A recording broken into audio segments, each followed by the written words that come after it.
Terkait air kolam renang milik pemerintah Kota Tebing Tinggi berubah warna dan berlumut, ini penjelasan dari Bapak Muhammad Fadli sebagai Kepala Dinas Kepemudaan dan Olahraga Kota Tebing Tinggi. Yang pertama kita mengucapkan terima kasih kepada anggota Dewan yang memang mereka sudah melaksanakan tugas pokok dan fungsinya ya sebagai pengawasan. Mereka melihat ke lapangan dan itu tidak kita pungkiri. Kita memang kondisi kolam saat ini airnya warnanya hijau. Nah jadi ini perlu juga kita sampaikan kenapa air itu hijau. Memang salah satu penyakit air ini kan adalah lumut. Nah jadi memang selama bulan puasa ini kolam renang kita itu memang kita off-kan, jadi tidak kita fungsikan. Nah jadi karena itu tidak berfungsi, maka perawatan terhadap kolam renang itu menjadi kurang optimal memang. Nah jadi sehingga karena tidak optimalnya itu tumbuhlah lumut.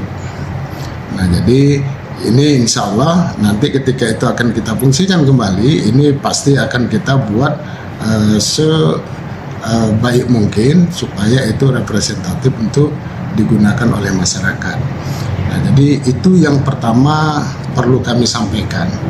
Nah jadi yang kedua, ada dilema kita, ya kolam ini harus berisi air. Nah jadi memang di sini jadi dilemanya, itu bisa kita keringkan, tapi efek yang akan muncul adalah ketika itu kering kena paparan cahaya matahari, kita khawatir selah antara keramik itu akan retak dan pecah, dan ini akan menimbulkan kebocoran yang akibatnya menjadi fatal buat kolam itu sendiri. Nah di sisi lain ketika kita isi dia dengan air, maka risiko kita adalah kalau tidak kita siram obat itu maka air akan hijau berlumut. Nah jadi di situ saya harus ada pilihan, maka saya memilih yang kedua. Daripada kolam renang kita ini rusak tidak digunakan, lebih bagus air hijau tapi nanti tetap bisa kita bersihkan. Nah jadi itu kendala kita, makanya terjadi sampai hari ini.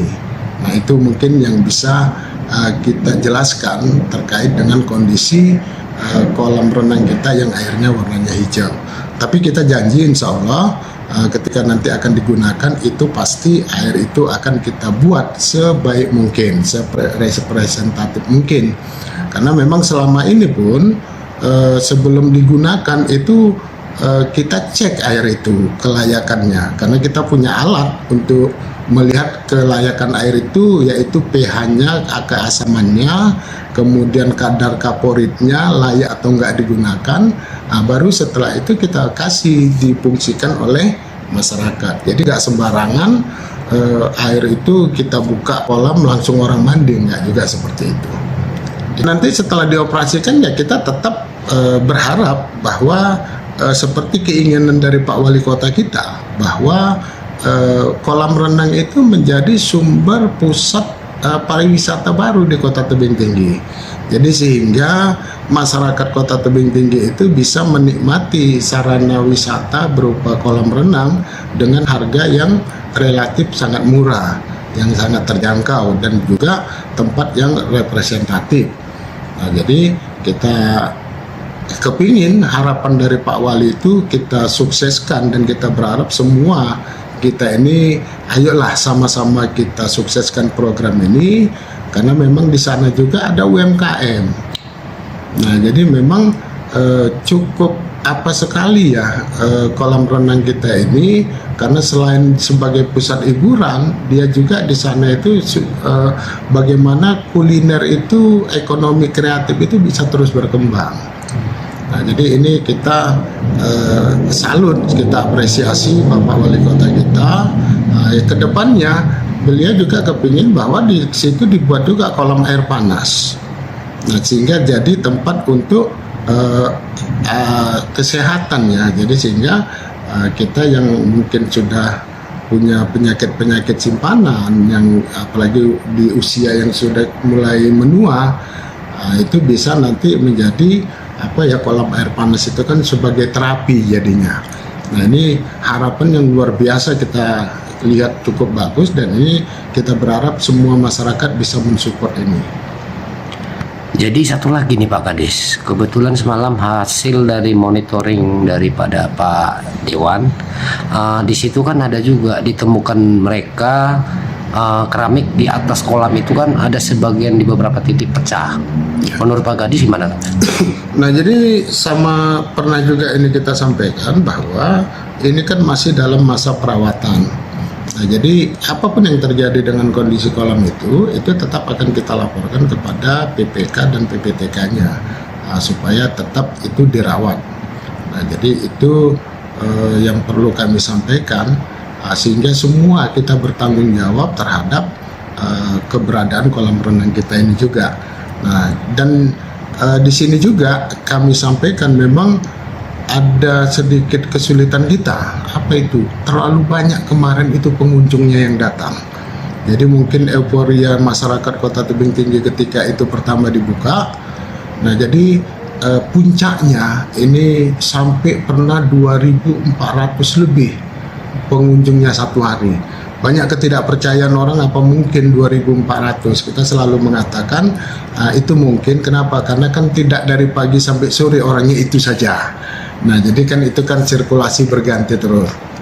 Nah, jadi dengan banyaknya itu, ini mungkin lari sana lari sini, akhirnya ini yang kita belum dapatkan kepastian kenapa itu bisa pecah.